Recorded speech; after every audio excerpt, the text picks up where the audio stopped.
Bonjour Alain. Bonjour Paul. Merci d'être avec moi encore aujourd'hui. Ça me fait plaisir. On va prier ensemble, on va reprendre notre travail avec la parole de Dieu. Oui. Tu veux bien prier? Absolument. Mon Père éternel, merci pour ce moment où on va rompre le pain, c'est-à-dire étudier ta parole, ouvrir ta Bible, le pain de vie. Seigneur, on te demande d'envoyer ton esprit sur chacun d'entre nous, sur nous, afin qu'on comprenne bien ce que tu veux nous enseigner, mais aussi sur tous les spectateurs, tous ceux qui entendront cet enseignement. Ouvre leur esprit, Seigneur, prépare-les déjà. Et c'est au nom de ton Fils qu'on te demande ces choses. Amen. Amen. Merci bien. La dernière fois, on a fait une sorte d'introduction pour voir dans quel état d'esprit le Seigneur nous propose de travailler avec lui. De service, de oui. servir. Oui. J'aimerais commencer en reprenant le texte avec lequel on a terminé, qui est dans 1 Corinthiens chapitre 6. 1 Corinthiens chapitre 6, c'est un texte qui établit justement la relation que nous avons avec Dieu. 1 Corinthiens chapitre 6, le verset 19 et 20, si tu veux bien lire ça pour nous. Ne savez-vous pas que votre corps est le temple du Saint-Esprit qui est en vous, que vous avez reçu de Dieu et que vous ne vous appartenez point à vous-même, car vous avez été rachetés à un grand prix. Glorifiez donc Dieu dans votre corps et dans votre esprit qui appartiennent à Dieu. Merci bien. Rien ne nous appartient, tout appartient à Dieu, nous y compris. Ni le corps ni l'esprit. Ni le corps, ni l'esprit, ni les choses, ni rien. Donc nous sommes en réalité des serviteurs, des administrateurs, des gestionnaires de ce que Dieu nous a confié. Ma question est maintenant de dire comment est-ce que Dieu veut que je gère toutes ces choses que j'ai et que je suis. Oui. Alors j'aimerais aujourd'hui commencer avec deux éléments qui vont nécessairement ensemble, c'est temps et talent. OK. Alors, je ne vais pas rentrer dans un séminaire sur la gestion du temps, parce qu'il y a plein de matériel intéressant sur le marché à ce sujet-là.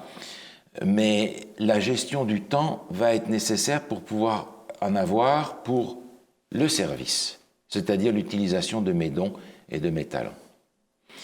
La gestion du temps, elle est un problème moderne plus que jamais, parce que plus on a d'outils pour gagner du temps, moins on a de temps. Oui, et on est sollicité tellement partout que c'est facile de se laisser prendre et perdre du temps. On a des appareils qui font qu'on peut être attrapé à n'importe quel endroit du monde, à n'importe quelle heure du jour et de la nuit, avec cette espèce d'attente que si je t'appelle, tu dois répondre tout de suite. Oui, c'est devenu incroyable la vitesse à ce que les gens attendent la réponse d'un email, d'un message, d'un texto, peu importe. Donc plus on a de temps, moins on en a. Ouais. Une ou deux générations en arrière, il n'y avait pas tous les outils que nous avons aujourd'hui. C'est vrai qu'on accomplissait moins, mais c'est vrai aussi que dans certains domaines, on accomplissait plus. Il va donc falloir regarder cette question du temps, et ça se résume souvent à quelque chose de simple. C'est faire la différence entre l'urgent et l'important. OK. Qu'est-ce qui est urgent? Qu'est-ce qui est important? Et la notion d'urgence que l'on place sur nous avec ça, c'est souvent au détriment de ce qui est important. Oui. Si les choses sont importantes et urgentes, je suis d'accord de m'y consacrer. Mais si ces choses sont urgentes et sans importance, il va peut-être falloir réviser. Donc la gestion du temps va s'établir en fonction de l'équilibre que je vais trouver entre l'urgent et l'important. OK. L'urgence, malheureusement, c'est souvent les autres qui la définissent. Oui. L'important, c'est moi qui dois le définir. Donc il va falloir jongler entre ces deux notions, équilibrer ces deux notions de façon à satisfaire mes priorités et cependant satisfaire les exigences du monde dans lequel on vit. Urgent et important, comment équilibrer les deux? Donc la gestion du temps gravite en réalité autour de ça, mais moi en tant que chrétien, elle gravite autour de quoi en plus? Et pour simplifier les choses, pour les rendre le plus schématique possible, j'ai divisé ça en trois sortes de temps. Le temps de Dieu, le temps avec Dieu et le temps pour Dieu. OK. On va rapidement regarder ces trois notions pour nous dire dans quelle direction le Seigneur veut nous voir travailler. Le temps de Dieu, nous en avons déjà largement parlé dans le livre de l'Exode, au chapitre 20. Exode, chapitre 20.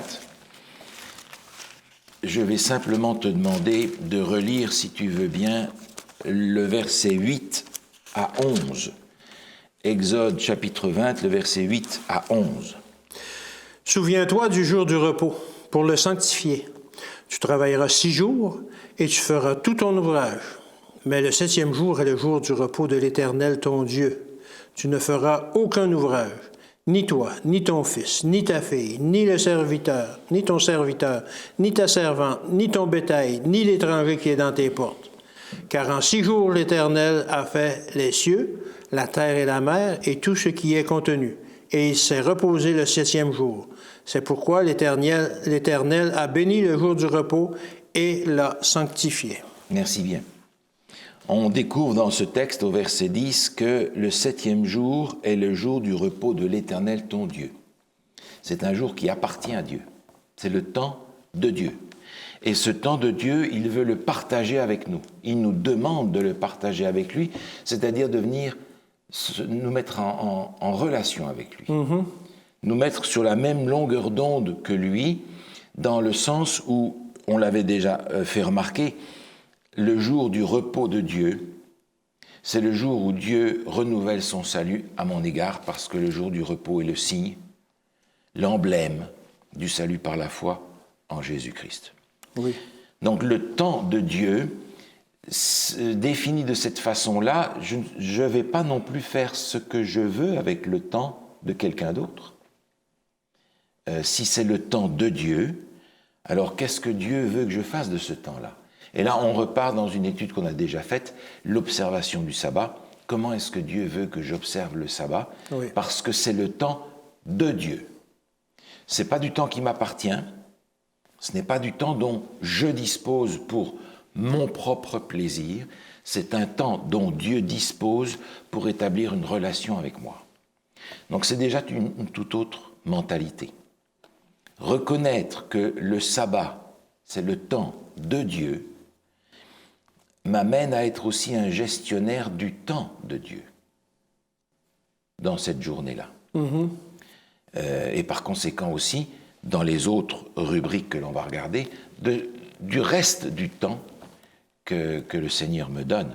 Mais le sabbat, c'est le temps de Dieu. Et Dieu m'a donné des lignes directrices pour ce temps-là. Oui. Comme on l'a vu la dernière fois, ce n'est pas un fardeau ou une tâche qu'il faut accomplir et qui est lourde à peser, à porter. C'est en réalité un privilège de rencontrer celui qui a sauvé notre vie. Oui, c'est ça. La perception que j'ai découverte là, au sujet du sabbat, c'est justement, quand on dit que c'est un jour de repos, c'est sûr que c'est reposant, la journée du sabbat, parce qu'on ne fait ni travail ni choses serviles cette journée-là. Mais de ce que j'ai conçu, c'est plus que l'on se repose sur Dieu, c'est-à-dire que l'on remet vraiment, encore une fois, comme tu l'as dit tout à l'heure, notre salut entre ses mains. C'est ça. C'est un renouveau de l'alliance, encore une fois, que l'on fait à chaque semaine à ce moment-là. Ça, c'est le temps de Dieu. Oui. Alors, j'aimerais sans plus passer au deuxième point, qui est le temps avec Dieu. OK. Dans le psaume 31, se trouve un texte intéressant à ce sujet-là, psaume 31. Et il y en a d'autres, c'est ici un que j'ai choisi parmi beaucoup d'autres. Le verset 15 et 16. « Mais en toi je me confie, ô Éternel. Je dis, tu es mon Dieu. Mes destinées sont dans tes mains. Délivre-moi de mes ennemis et de mes persécuteurs. » Merci. Nous avons dans notre traduction en français le mot « destinée » qui est ici et qui est en réalité le mot « temps ». Okay. Et c'est effectivement le sens du texte, mais le texte dit « mes temps sont entre tes mains ». qui est une manière de dire le temps que j'ai, c'est ton temps et c'est du temps que je vais gérer avec toi et que tu vas gérer aussi avec moi. Mes temps, ma vie est entre tes mains. Et au début, il dit, c'est en toi que je me confie. C'est ça. Donc il y a du temps que nous sommes amenés à gérer avec Dieu. Le psaume 127, par exemple, nous donne une idée des priorités. Psaume 127.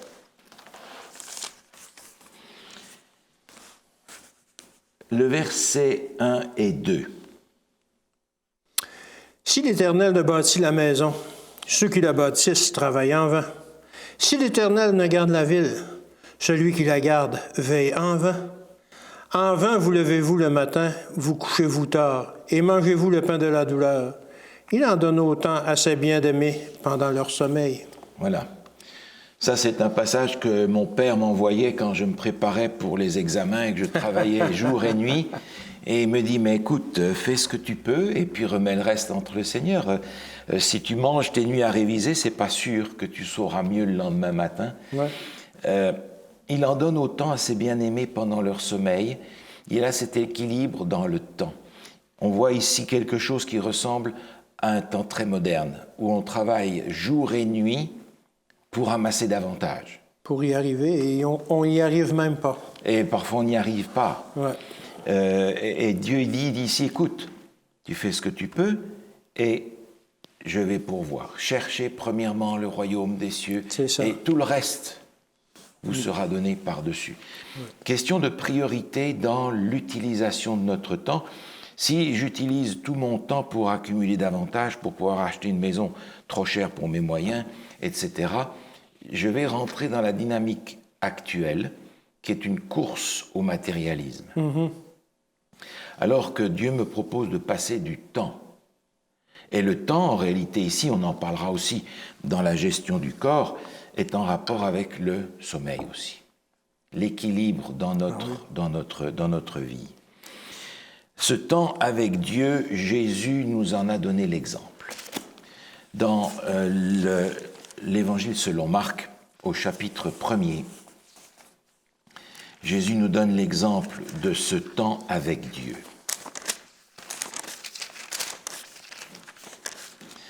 Marc, chapitre 1er, le verset 35. Vers le matin, pendant qu'il faisait encore très sombre, il se leva et sortit pour aller dans un lieu désert où il pria. Jésus avait pris comme priorité de se présenter à Dieu pour commencer le temps de sa journée. Et il passait là du temps avec Dieu.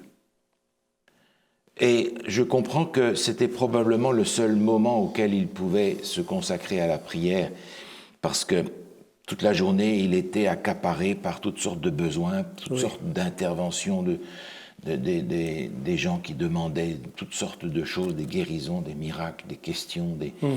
Et quel est le temps que Jésus pouvait passer avec Dieu? Ben, c'était avant que tout commence à se mettre en route. Oui, parce qu'on voit directement au verset 36, Simon et ceux qui étaient avec lui se mirent à sa recherche. Vite, vite, vite. Où est Jésus? Trouvons-le, on a des besoins. Voilà. Tous te cherchent, dit le texte. Donc là, avant que la journée ne commence à fond avec toutes les demandes, Jésus prenait du temps avec Dieu. J'aimerais prendre un autre passage dans l'Ancien Testament pour nous montrer que ce n'est pas quelque chose que Jésus a inventé. Dans Ésaïe au chapitre 50, Ésaïe chapitre 50, je trouve ce beau passage qui commence au verset 4 jusqu'au verset 5. Le Seigneur, l'Éternel, m'a donné une langue exercée, pour que je sache soutenir par la parole celui qui est abattu. Il éveille chaque matin, il éveille mon oreille, pour que j'écoute comme écoutent des disciples. Le Seigneur, l'Éternel, m'a ouvert l'oreille, et je n'ai point résisté, je ne me suis point retiré en arrière. Voilà, ici c'est encore une fois la même idée. Le matin, il éveille mon oreille et j'écoute comme écoute un disciple. Le disciple, c'est par définition celui qui va suivre l'exemple de son maître. C'est ça. Donc si dans la journée, je veux suivre le programme de Jésus pour moi, alors je vais venir le rencontrer pour commencer. On va aller sur la place de la ville pour le rencontrer. Et je n'ai pas résisté. Ouais. Un autre passage dans le livre des psaumes, psaume 5. Le psaume 5, c'est le verset 3 et 4. Psaume 5, versets 3 et 4. Sois attentif à mes cris, mon roi et mon Dieu. C'est à toi que j'adresse ma prière. Éternel, le matin tu entends ma voix. Le matin je me tourne vers toi et je regarde. Merci. Le matin, je me tourne vers toi et je regarde. Autrement dit, je me mets à ta disposition et j'attends les instructions du maître pour son disciple, pour la journée. Le temps avec Dieu, c'est le temps dont j'ai besoin pour reconnecter avec Dieu. Je peux partir comme un fou le matin et arriver le soir et dire « Seigneur, j'ai fait tellement de bêtises, pardonne-moi toutes ces fautes-là. » Mais j'ai meilleur temps d'arriver le matin et de lui dire « Seigneur, je ne prévois pas de faire des bêtises, mais je voudrais que tu me donnes la force de vivre cette journée sans que j'ai besoin de te demander pardon encore pour tous mes péchés habituels ce soir. » Comme on pourrait se dire, se présenter, si on voit notre travail, on va se présenter devant notre patron, qu'est-ce que tu veux que je fasse aujourd'hui? Comment tu veux que je le fasse? Alors spirituellement, je pense que c'est aussi important, là, sinon plus. Là. Oui, c'est la même chose. C'est la même chose. C'est le moment de demander à Dieu par son esprit de guider notre journée. Et on sait très bien par l'expérience, malheureusement, à quel point nous partons parfois dans notre journée nous-mêmes par nos forces, par nos idées, et puis on se rend compte que ce n'était pas exactement ce qu'il fallait faire. Alors on apprend. Et le temps avec Dieu nous apprend ça. Dans ce domaine du temps avec Dieu, j'aimerais regarder un autre texte dans le psaume 88. Psaume 88, le verset 14. Psaume 88, le verset 14. Ô Éternel, j'implore ton secours, et le matin, ma prière s'élève à toi. Merci. Voilà, j'ai besoin de toi, Seigneur, pour aujourd'hui. Au secours. Oui, j'implore ton secours. J'implore ton secours. On a l'habitude d'aller crier à Dieu quand il y a un problème grave, une catastrophe qui nous attend au prochain virage. Mais je vois que Jésus allait rencontrer Dieu chaque jour dans la prière pour être imprégné de sa présence. Et si Jésus avait besoin de ça, à combien plus forte raison nous en avons besoin aujourd'hui. Nous avons besoin du temps de Dieu qui est le sabbat, un temps qui lui appartient, qui est à part pour retrouver le contact avec lui et la famille de Dieu. Et nous avons besoin aussi du temps avec Dieu. Ce temps que nous sommes invités, à l'exemple de Jésus, à passer avec lui, pour communier avec lui, pour entendre, apprendre à l'entendre, apprendre à recevoir ses instructions. C'est le moment de passer du temps dans l'étude de la parole de Dieu et dans la prière. Le texte biblique nous invite à le faire le matin, c'est-à-dire avant de commencer, pour marcher avec Dieu chaque jour, plutôt que de marcher tout seul et demander à Dieu à la fin de récupérer toutes nos bêtises. C'est ça. Mais l'important est malgré tout de prendre du temps avec Dieu chaque jour pour être concentré dans sa parole et pour nous adresser à lui dans la prière. On a vu dans le sanctuaire l'autel des parfums comme étant un élément important, un outil important du contact avec Dieu. Et encore une fois, la prière personnelle doit être personnelle et renouvelée. C'est parler à Dieu comme à un ami. Ce n'est pas faire la récitation d'une prière si belle qu'on ait pu la trouver. C'est parler comme on parle à quelqu'un qui nous est proche et à qui l'on ne dirait pas les choses que on ne dirait pas à quelqu'un d'autre ce qu'on partage avec lui. Oui, oui. Parler avec Dieu, c'est garder conscience que Dieu est Dieu et que je suis un être humain, que je me présente devant le Créateur Tout-Puissant, mais que je me présente aussi devant celui qui s'est mis à ma hauteur, qui vient me chercher pour m'élever jusqu'à lui. La prière personnelle, la prière révérencieuse, la prière où je partage mes soucis, mes préoccupations, et la prière aussi où je reste en silence en attendant que le Seigneur m'inspire. Peut-être simplement un texte de sa parole que je connais et que j'ai besoin de retrouver pour avoir la direction à prendre. Mm-hmm. Le temps de Dieu, le sabbat. Le temps avec Dieu, le temps que je passe chaque jour pour que je sois vraiment un disciple qui suit son maître. Oui. Et finalement, le temps pour Dieu, qui est le temps du service. On va regarder un texte dans Éphésiens chapitre 5, où une expression est employée là, qui demande peut-être un petit peu d'explication, parce que c'est difficile à faire si on reste au niveau tout simple du texte. Éphésiens chapitre 5, on va lire 15 et 16 pour avoir la phrase en entier, si tu veux bien. Prenez donc garde de vous conduire avec circonspection, non comme des insensés, mais comme des sages. Rachetez le temps, car les jours sont mauvais. C'est quelque chose qu'on pourrait dire aujourd'hui d'une façon tout à fait appropriée. Rachetez le temps, car les jours sont mauvais. Mais comment est-ce qu'on peut racheter le temps? On nous dit au verset 15, prenez donc garde de vous conduire avec circonspection comme des insensés, mais conduisez-vous comme des sages. Oui. Alors déjà là, il faut agir en amont, oui, plutôt qu'essayer de rattraper les erreurs, comme on disait tout à l'heure. Oui, tout à fait. Est-ce que je peux racheter du temps avec de l'argent? Non, ça non. Ça marche pas. Ça marche pas. Il faut aller chercher ailleurs. Oui. Comment est-ce qu'on peut racheter le temps? Je pense à la parabole qu'on a utilisée dans notre leçon précédente de ces gens qui sont arrivés à Dieu tard dans leur vie. Et souvent, quand j'ai étudié la Bible avec des personnes d'un certain âge, ces personnes me disent « mais je suis terriblement frustré parce que j'ai gaspillé 40, 50 ans de ma vie. Comment est-ce que je peux faire pour racheter le temps ?» Alors, je crois qu'on est en plein dans notre sujet. Racheter le temps, ça va être accorder à Dieu d'abord le temps qui lui est dû et le temps dont j'ai besoin avec lui. Oui. Et d'utiliser le temps que j'ai à ce qu'il me demande de faire. Parce qu'il y a une mission à accomplir.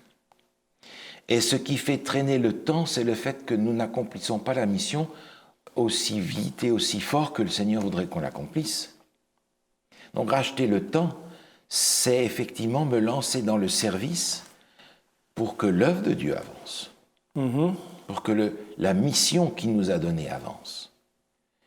Et demander à Dieu une mesure particulière de son esprit pour que je sois capable de rejoindre aujourd'hui des gens que je n'ai pas pu rejoindre par le passé. Ça peut être nos familles, nos amis, ça peut être des proches, ça peut être peu importe. Mais d'utiliser le temps pour la troisième catégorie que nous regardons, qui est le service, précisément. Et sortir de cette dimension du temps, comme je dis, mais j'ai tout le temps. Le temps est à moi, la vie est à moi. Oui. Pas vraiment. Non. Pas vraiment, parce que je ne sais pas demain. Insensé, ton âme te sera redemandée. Exact. Demain. Donc, racheter le temps, les jours sont mauvais. Autrement dit, on arrive à la fin. Oui. Ne gaspillez pas votre temps avec des choses qui ne sont pas importantes. Qu'est-ce qui est important? La proclamation du message de l'Évangile, du salut en Jésus et de son prochain retour. Voilà la manière par laquelle, arrivé à l'Évangile, à quelques moments que ce soit de ma vie, je peux racheter le temps. C'est-à-dire donner ce temps au service de Dieu. Jésus lui-même avait conscience qu'il n'avait pas beaucoup de temps dans l'Évangile selon Jean, chapitre 9, Jésus est bien conscient que le temps passe vite pour lui. D'ailleurs, sa vie n'a pas été très longue. Évangile selon Jean, chapitre 9, le verset 4 et 5. Il faut que je fasse, tandis qu'il est jour, les œuvres de celui qui m'a envoyé. La nuit vient, où personne ne peut travailler. Pendant que je suis dans le monde, je suis la lumière du monde. Merci. Il faut, c'est ma paraphrase, que je me dépêche de faire le travail que j'ai à faire pendant le temps que j'ai. Et Jésus savait quelle serait la longueur de son temps. Ouais. Et il se rend compte qu'il y a dans ce temps qui lui est imparti une tâche colossale à accomplir. Nous sommes aussi invités à travailler à la lumière. Jésus dit « Je suis la lumière du monde ». Et il nous dit aussi dans Matthieu « Vous êtes la lumière ». Vous êtes la lumière.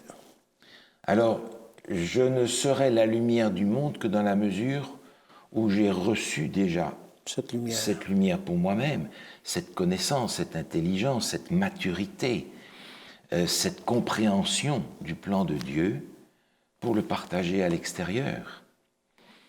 Je ne peux finalement prendre du temps pour Dieu d'une façon efficace que si j'ai déjà utilisé avant le temps de Dieu et le temps avec Dieu. Où je vais apprendre à avoir cette maturité spirituelle nécessaire pour rejoindre des gens qui sont inatteignables, si ce n'est pas par l'Esprit de Dieu qui travaille en eux et par moi pour les rejoindre. Je suis la lumière du monde, vous êtes la lumière du monde, et c'est cette lumière-là qui va me permettre de servir, d'accomplir la tâche que le Seigneur me donne. Et quand je parle de lumière, je ne parle pas nécessairement de donner mon témoignage spirituel. Il y a plein d'autres choses que je peux faire pour être... Ah, absolument, oui. Par exemple. Au service... Aider quelqu'un, c'est témoigner pour Jésus. Oui. Rendre service à quelqu'un. La façon dont nous réagissons devant les provocations ou les choses comme ça, c'est d'être au service de Jésus. Si on réagit comme lui le faisait, etc. Tout à fait. Tout à fait. Ce n'est pas nécessairement un éclairage biblique, spirituel, chaque fois, mais ça peut être simplement être le disciple de Jésus là où un disciple est nécessaire. C'est ça. Et aujourd'hui, il y a plein d'occasions de servir aussi de cette manière-là. Et si par hasard, Alain, si tu ne sais pas ce que tu dois faire, ben demande au Seigneur de mettre sur ton chemin aujourd'hui ce qu'il attend de toi. Oui. Et on a tous entendu ces expériences extraordinaires de gens qui ont entendu le Seigneur leur dire « va ici » ou « va là », et qui ont trouvé sur leur chemin quelque chose qu'ils devaient faire. Est-ce que le Seigneur m'envoie ici, m'envoie là, apprendre à entendre la voix de Dieu qui me dit « fais ceci, fais cela ». Ça s'apprend dans le contact avec Dieu en vue du service pour Dieu. Ce texte dans 1 Corinthiens chapitre 3 nous dit exactement comment Dieu voit les choses en ce qui nous concerne. 1 Corinthiens chapitre 3, le verset 9.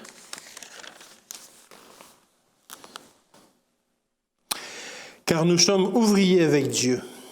Vous êtes le champ de Dieu, l'édifice de Dieu. Merci. Dans les versets qui précèdent, l'apôtre Paul rappelle que peu importe qui a travaillé pour le Seigneur, il y en a qui ont planté, d'autres qui ont arrosé, d'autres qui ont récolté. À la limite, nous ne sommes pas responsables des résultats. Nous sommes responsables de ce que Dieu nous demande de faire aujourd'hui. Si c'est semer, ce ne sera pas nécessairement moi qui vais récolter. Si c'est récolter, ce n'est pas nécessairement moi qui vais semer, et ainsi de suite. Il est la question, bien entendu, de l'évangélisation. Oui.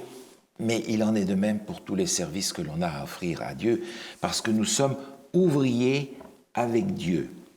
Ce qui veut dire que Dieu est le patron, Et moi, je suis l'ouvrier. Je vais donc être au service du patron qui sait où je dois aller, comment je dois faire. C'est pas moi qui dois dire « Ah, voilà, maintenant, on va faire ça pour réussir. » De cette façon-là. Et on va toujours la faire de la même manière. C'est ça. Parce qu'en 1920, ça a marché. Ça a fonctionné. Donc ça doit marcher encore aujourd'hui.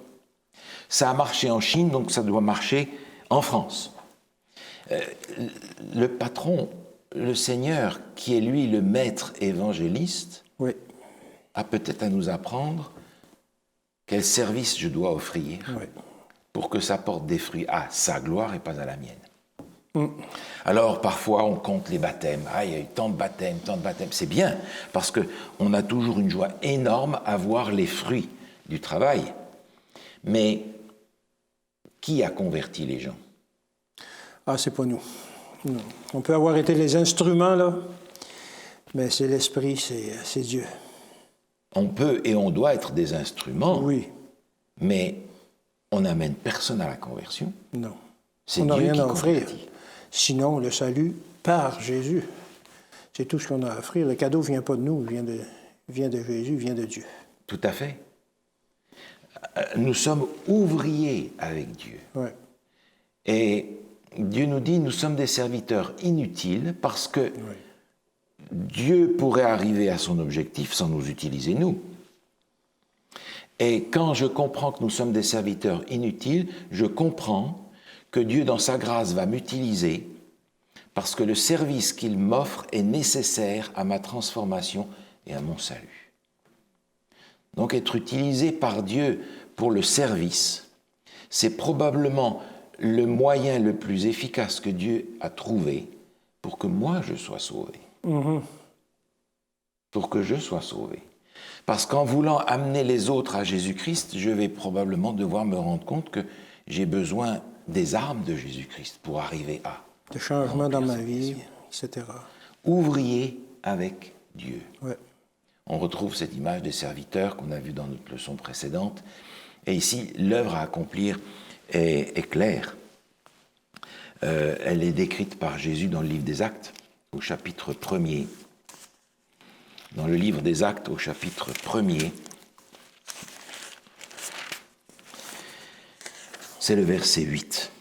« Mais vous recevrez une puissance, le Saint-Esprit survenant sur vous, et vous serez mes témoins à Jérusalem, dans toute la Judée, dans la Samarie et jusqu'aux extrémités de la terre. » Merci.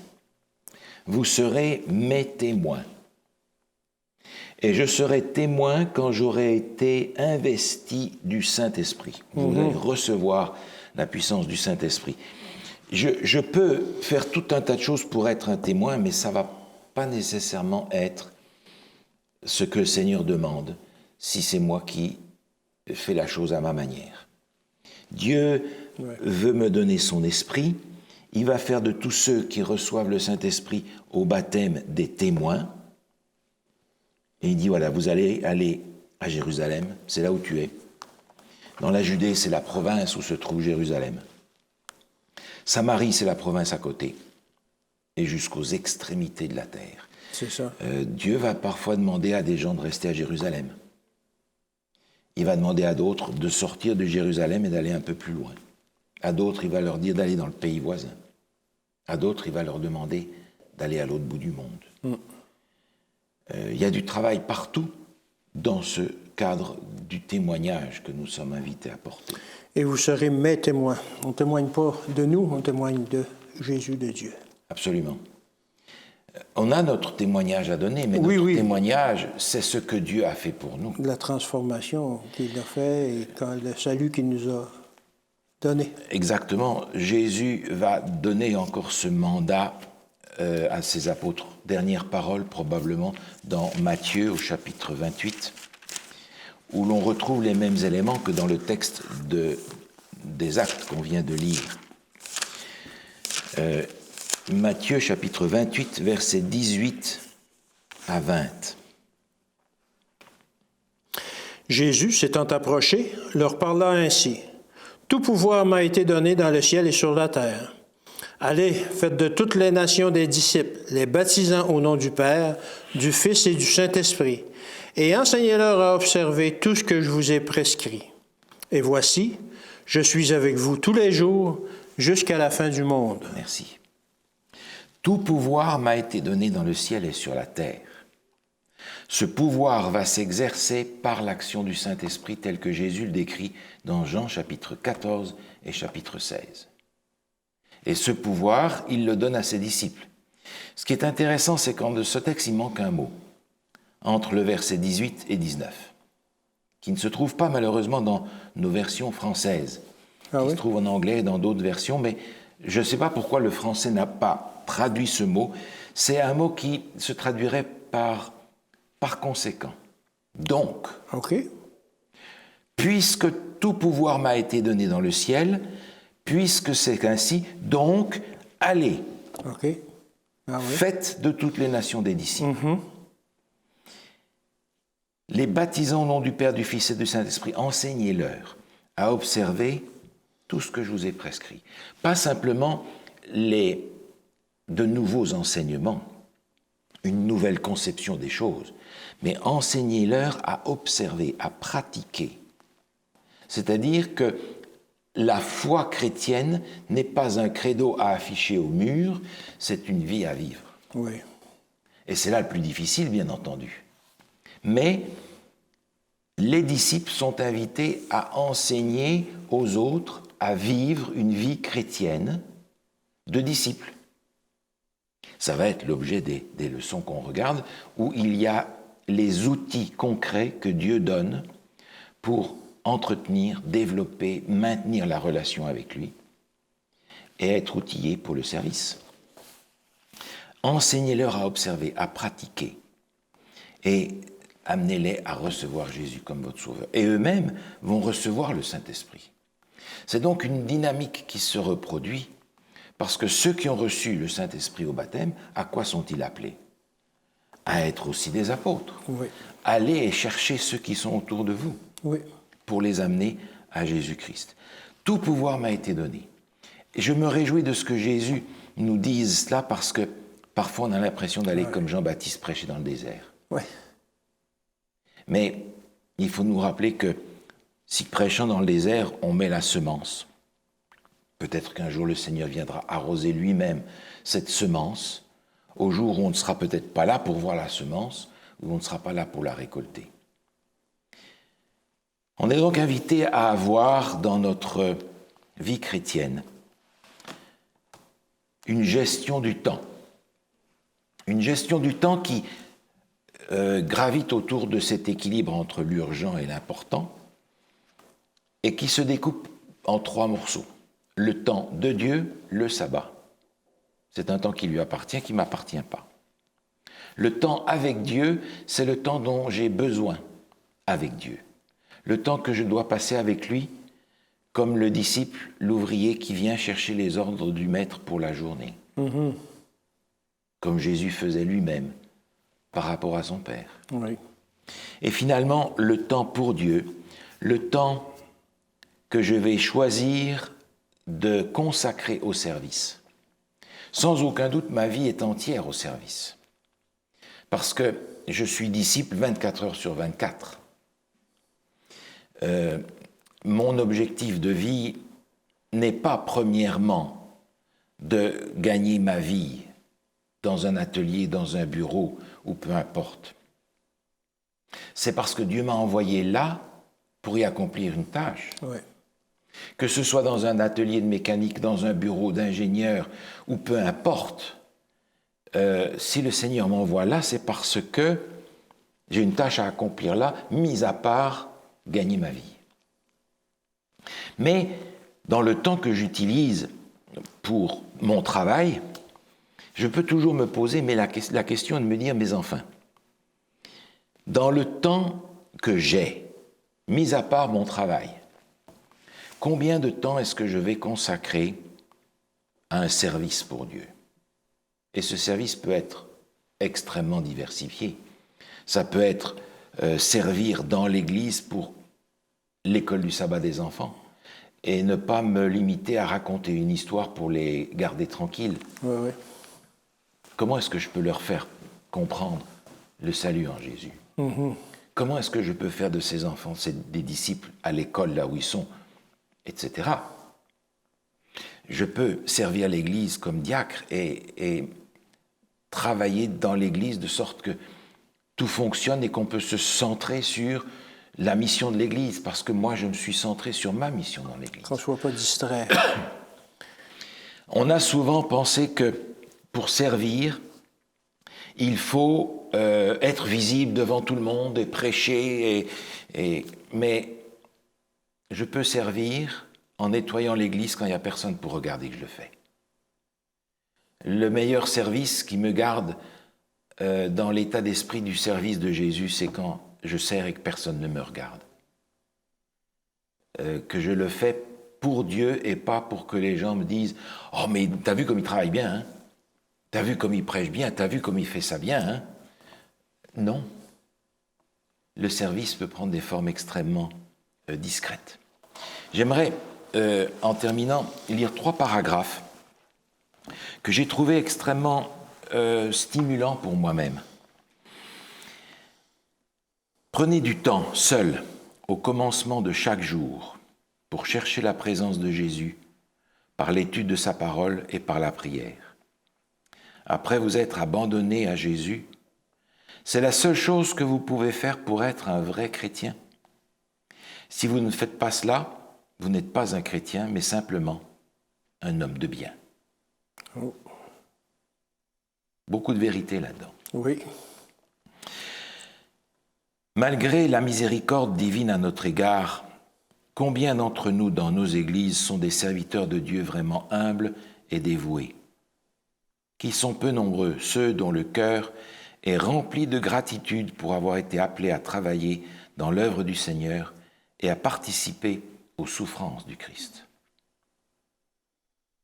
Le Seigneur ne nous a jamais dit que ce serait toujours facile. C'est ça, là. Ouais, il y a le mot participer aux souffrances. C'est ça. Parfois, il fait chaud durant la journée. Parfois, c'est difficile. L'œuvre du Seigneur comprend aussi des souffrances qui nous mettent sur le même terrain où était Jésus quand il était ici sur terre. Il suffit de demander aux apôtres dans ce qu'ils ont écrit pour avoir une idée de ce que le service peut demander. On voit qu'ils en ont passé toutes sortes de choses, eux aussi. Oui. Consacrez-vous à Dieu dès le matin, que ce soit là votre premier soin. Votre prière doit être « Prends-moi, ô Dieu, comme ta propriété exclusive. Je dépose tous mes plans à tes pieds. Emploie-moi aujourd'hui à ton service. Demeure en moi, et que tout ce que je ferai soit fait en toi. C'est là une affaire qui concerne chaque jour. Soumettez-lui tous vos plans, quitte à les délaisser ou à les exécuter selon qu'il vous l'indiquera. Si vous l'abandonnez ainsi entre les mains du Père, votre vie sera de plus en plus façonnée sur celle de Jésus. Les références de ces passages se trouvent sur le site où se trouvent les plans de ces études bibliques. Des textes qui me motivent parce qu'ils mettent le doigt sur des vérités de la vie quotidienne. Et je voudrais, en tant que chrétien, être capable de donner à Dieu le temps qui lui est dû, d'aller chercher auprès de lui le temps dont j'ai besoin et de lui rendre un service désintéressé, confiant qu'il gérera ma vie et que, malgré les difficultés, le service sera non seulement en bénéfice pour ceux à qui je l'offre, mais souvent, énormément en bénéfice à celui qui le donne. Amen, exactement, oui. Tu veux prier pour nous en finissant? Oui. Bon et tendre Père Céleste, merci de cette leçon qui nous parle de la gestion de notre temps, du temps que tu nous as donné, mais qui en réalité qu'il t'appartient. Comme nous t'appartenons, Seigneur, comme nous voulons aussi consacrer tout notre temps, que ce soit le temps de Dieu, le temps avec Dieu et le temps pour Dieu. Seigneur, nous voulons être des ouvriers qui vont être à ton service. C'est au nom et par les mérites de ton Fils qu'on te demande ces choses. Amen. Amen. Merci bien. On continue la prochaine fois sur cette même lancée.